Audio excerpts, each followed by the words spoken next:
We will show you how to fade in and fade out audio in Cubase 15. First, let's start from scratch by importing our audio into the soundtrack in Cubase.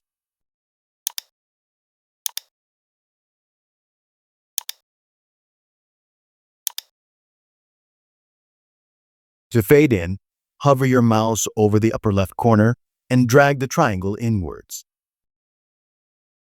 The more you drag it, the slower the fade-in effect will be. Another Friday night, another crowd. To fade out in Cubase, do the same at the end of your mix.